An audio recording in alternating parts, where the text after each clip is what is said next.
friends, it's me, the Ebony Otaku, the well-rounded nerd. I've got to dive back into my favorite fictional universe, Warhammer, today. So, are you excited? I'm excited. We're going to dive into this book today, The First Heretic. I love words like that. I'm English theater major, can't help myself. And then also, I'm kind of an amateur theologian, whole Christian, I've not hidden that. But I love mythology that goes into religion and understanding how religion has been used positively in history and negatively in history. And then what happens to people who become consumed by faith to a point that they disconnect themselves from the real world. Because at least from what I've studied of my religion, Christianity, I'm not required to disconnect myself from the real world because I live here. I still have to, exist with other people.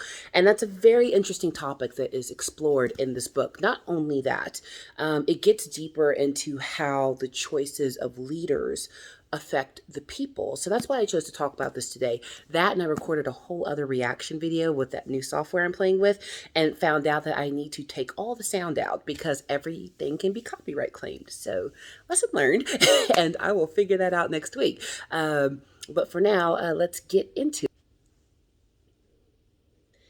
If a man gathers 10,000 sons in his hands, if a man seeds 100,000 worlds with his sons and daughters, granting them custody of the galaxy itself, if a man guides 1,000,000 vessels between the infinite stars with a mere thought, then I pray you tell me, if you are able, how such a man is anything less than a god.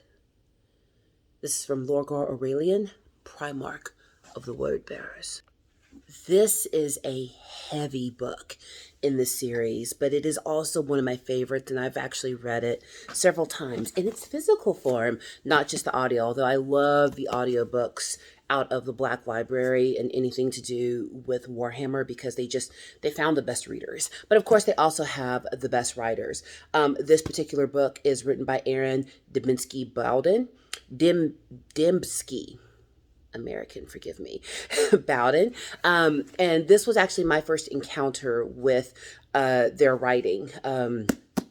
Was in The First Heretic, and it is very well written. It keeps in that same gothic high tone that the rest of the books have, so that's something to look forward to. But what I really love is just the different perspectives. Sometimes in a long-running series, and this happened to the Horus Heresy, there becomes kind of a lull in the action because it seems like you're just repeating the same things over and over and not really getting more of the story or understanding more about the main players or the characters. And I think that this book solved that. So let's back up and talk about The First Heretic. In case you're wondering who the first heretic is, it's Lorgar. Lorgar, the Primarch of the Word Bearers, also called the Bearers of the Word. And their name should tell you exactly who they are.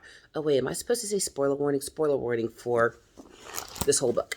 Anyway, so he is the Primarch of the Word Bearers, and the Word Bearers are unique among the legions in that they worship the Emperor of Mankind as a god, which is completely forbidden.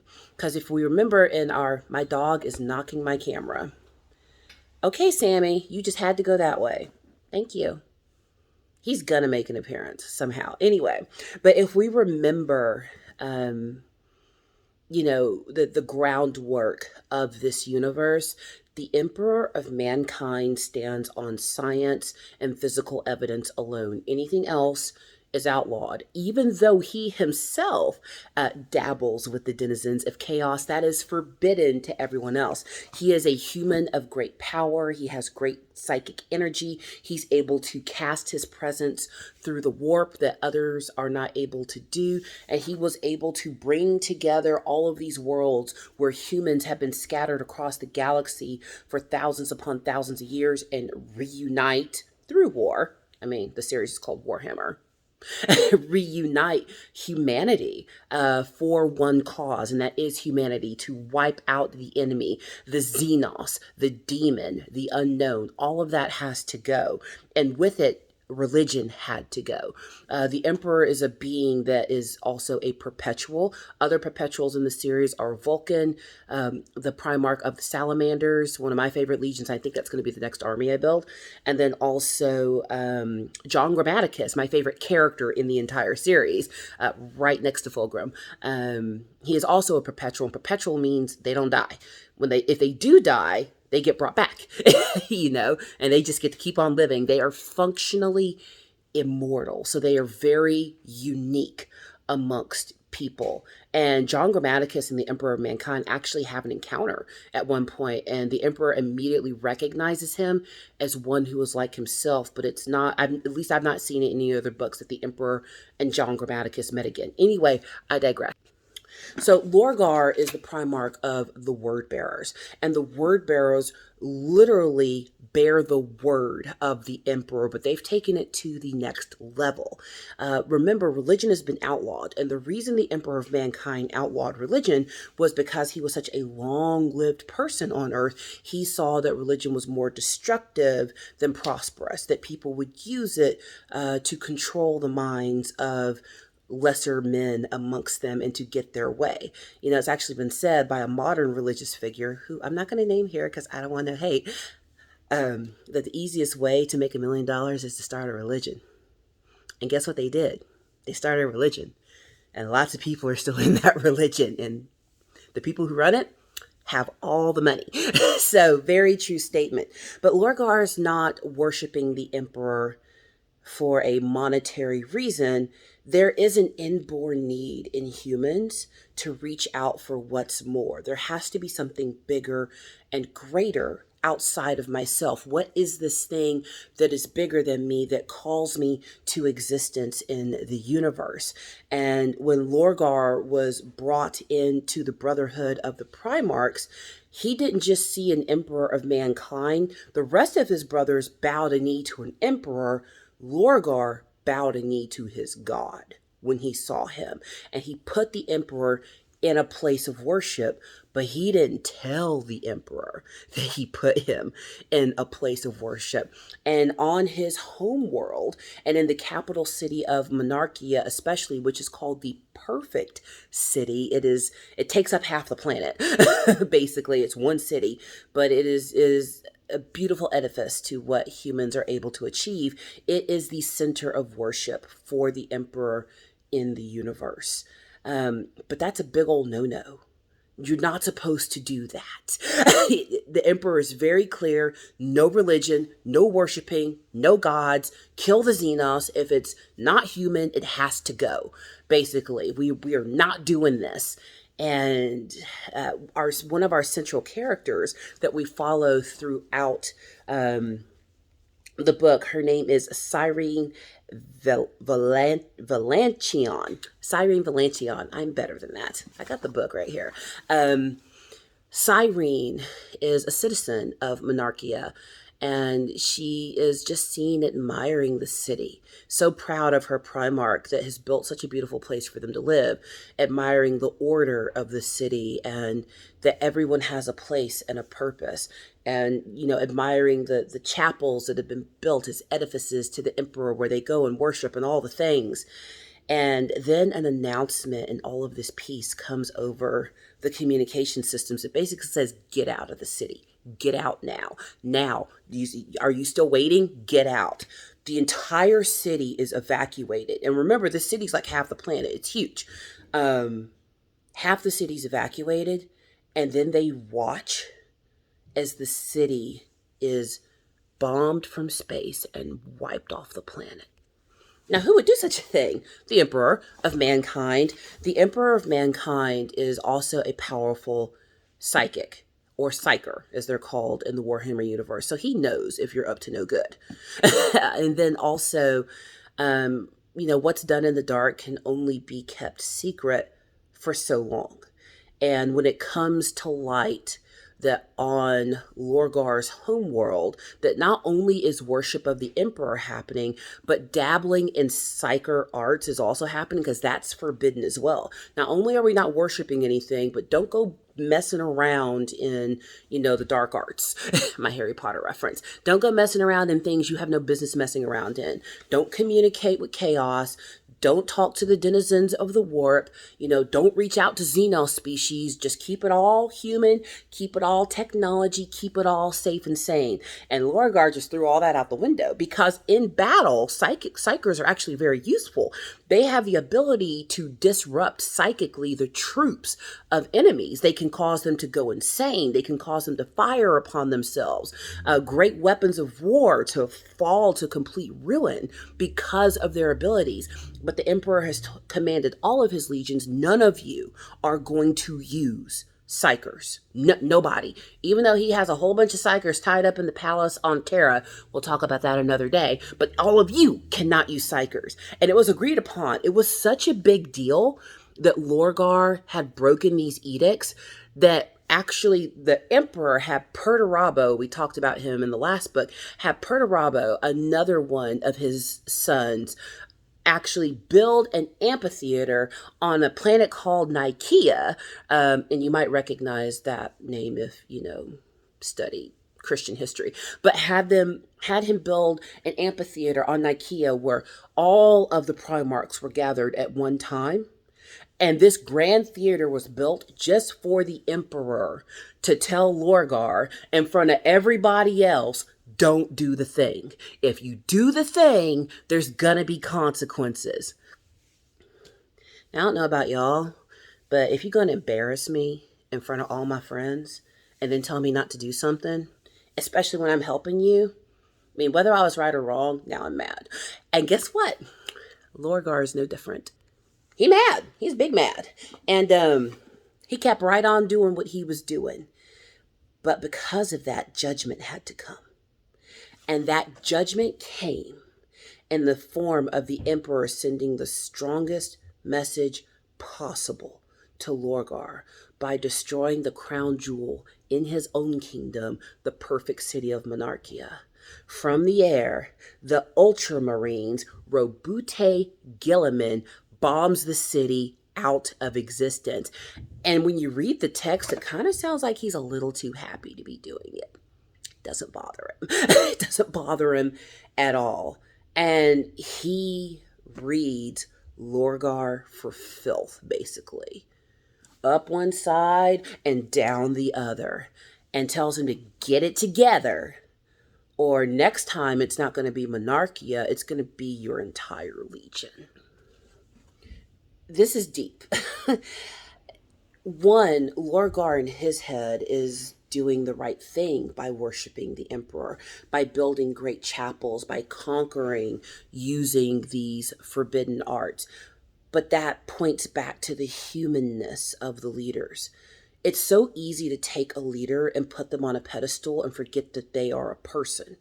And no matter how great you think that person is, there's still a human in there. And humans can fail. Humans always fail eventually. They will let you down. It's what we do. We're very good at it. And even with the best of intentions, if those good intentions are put to foul use, then it doesn't matter how good your intention was. And that's where Lorgar fails. He does have good intentions. He sees his father, the Emperor, as more than just a human with great power. He sees him as a deity that deserves to be worshipped. He sees him as a deity that deserves his loyalty, and he wants everybody else to worship him as well. In fact, if you read Warhammer 40K, you know that later on in the human evolution that they do decide to worship the Emperor. And that becomes like the mandated religion across galaxies. If you are human, you worship the entombed God Emperor that sits entombed on the throne of Terra, providing the psychic connection that lets us pass through the warp safely. But at this point, when the Emperor is alive, he doesn't want to be worshipped. And there's a lot of debate on whether or not the Emperor planned this, but that's not what we're talking about today. But the Emperor has said, do not worship me. And Lorgar changed that. because that part of his humanness is too great. He has to have something to look up to cling to worship, that there's something bigger than himself. And the other Primarchs have equally human traits that they fall to. Some fall into the darkness of depression. Fulgrim falls to his vanity. His pursuit of perfection in the Emperor's Children literally saw him pervert perfection at its greatest by turning him into the angel exterminatus. So whatever that core trait that's in them that maybe their followers don't see, eventually it gets opened and exposed. Some of the Emperor's sons rose to the occasion and fought for Terra, and others fell to the power of darkness. And when Lorgar is told that he can no longer worship the Emperor, he still has to worship something. And he does. He turns to chaos. And that's where this book gets real crazy. It's when they turn to chaos. So there's a lot of characters. Anytime you read a Warhammer book, you're going to see the dramatis personae in the beginning. I flip back to that to remember who people are. And I'm so glad they put that in every single novel, so you know who is doing what and why they're doing it. And then also you'll see some names showing up routinely, and it helps you kind of connect the dots throughout the universe. But I'm not going to go through every character because we'd be here for 7 hours. But the one I do want to focus on is Cyrene. She saw Monarchia destroyed. And Lorgar took a lot of the civilians, Imperial personae, onto his battleships. And somehow, because of what she experienced as a result of the bombing of her city, she was actually flash blinded. She couldn't see anymore, because of just the light and the heat from the bombing. And she became kind of this figurehead because she's this nice, sweet, slight, inoffensive girl. And the word bearers kind of turn her into, I guess, a living saint. That's the best comparison I can make. And throughout the novel, which I can't tell you everything that happens, I'm just giving you the high points. Throughout the novel, you will see members of the Word Bearers Legion almost going to confession with her. She saw the city destroyed. She survived it. She is completely on board with anything Lorgar says, and they just set her up as, this, saint. I don't have another word. But they confess to her, and she kind of becomes somebody of a little bit of notoriety and power in the Legion because of it. She leads a whole life, while she's on board Lorgar's flagship. She learns a lot of things. She hears a lot of secrets. She sees some things. Some of those things are real, not good. But there's a reason that the word bearers keep coming to her for confession. Because it wasn't just the heart of Lorgar that was destroyed when Monarchia was destroyed. Lorgar set about turning his whole legion to chaos, and he put into action the plan that would turn Horus to chaos. So I'm going to skip a lot of the action that happens because you need to read the book. I want you to read the book. A very powerful scene that happens kind of 3/4 of the way through the novel to understand the lengths that people will go to when what matters most to them is taken away is seen. So Lorgar obviously has turned to chaos, and if you don't know what chaos is, that's basically the opposite of humanity. There's a sister universe to the universe we live in called the Warp, and all kinds of grotesque creatures live there, but they don't see themselves as the enemy. They see humans as the parasite. Humans are going to destroy the universe, not them. Like, we're just hanging out in chaos being chaotic. Y'all are the ones out here conquering planets. We were cool. So, history books are written by the winners. Anywho, so he turns to chaos, and chaos puts within Lorgar's heart a plan to overthrow the Emperor, and the only way to do that is to get Horus and his legion. The whole series starts with the Horus Heresy, and looking through the eyes of Garviel Loken, one of the Mournival. We talked about that in the first book.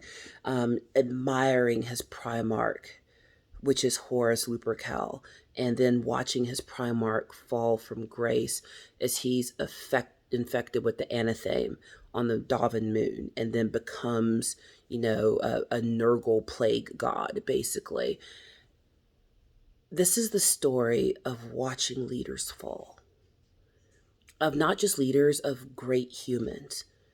How often do we see stories on the news or listen to the local gossip or hear an update about people, and you're thinking, oh my goodness, how did this happen? Who made this happen?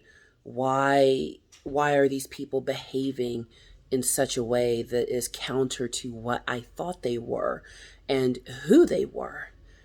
It happens, but there's a story behind that. And I think, the more that we learn the story behind why people take certain actions, even though some of these actions must be condemned, that's not what I'm saying.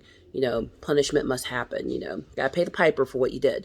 But even still, if we would understand why and the root of why people do things and went for that, there's a lot of things we could just stop from ever propagating in our society. But anyway, I digress. So Lorgar has set Cyrene up kind of as a confessor angel within his legion. And the things that they have been confessing to her basically are that they are participating in human sacrifice. It is no easy thing to topple a great figure. It takes a lot of power to do that, especially when that figure is incredibly loyal to a certain path or party or what have you. Lorgar turns to chaos to gain the power to topple the Emperor of Mankind, and do so by working through Horus. And the way his legion is doing that is, over time, on the Emperor's flagship and other ships, people are disappearing. And they are disappearing because the Legiones are taking them and sacrificing them to chaos gods for the purposes of gaining the power to rule in the name of chaos. The title of God and worship that they tried to give to the emperor and he rejected it, they still desired to worship. So if I can't worship you, I will worship this, and I will use it to destroy you. This book is deep. I might give it another reread. I think it's one of those that like so many of the Horus Heresy series, not just Horus Heresy, but all of the Warhammer series, they have a huge social and political message in them. And it's not telling you to think one way or another, like, oh, be pro this or anti that. That's not the purpose. The purpose of this writing is to think.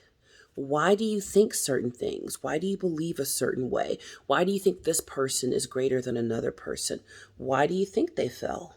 What were the actions behind the action? What was the reason that this happened? Look deeper than the surface. And when we look deeper than the surface, that's where we learn. That's where we gain knowledge and wisdom. And if we can gain that wisdom, hopefully we can use it to make better decisions. But humans are going to human. This is Warhammer. Warhammer 40K is 40,000 years in the future from when this is taking place. 40,000 years later, the original writings of Lorgar are turned into the Lectitio Divinitatis, which is basically the Worship the Emperor Bible. No lesson was learned. What the Emperor tried to create to be a society of science and learning became a society of dogmatic, forced worship of a being who never wanted to be worshipped in the first place. That was a lot.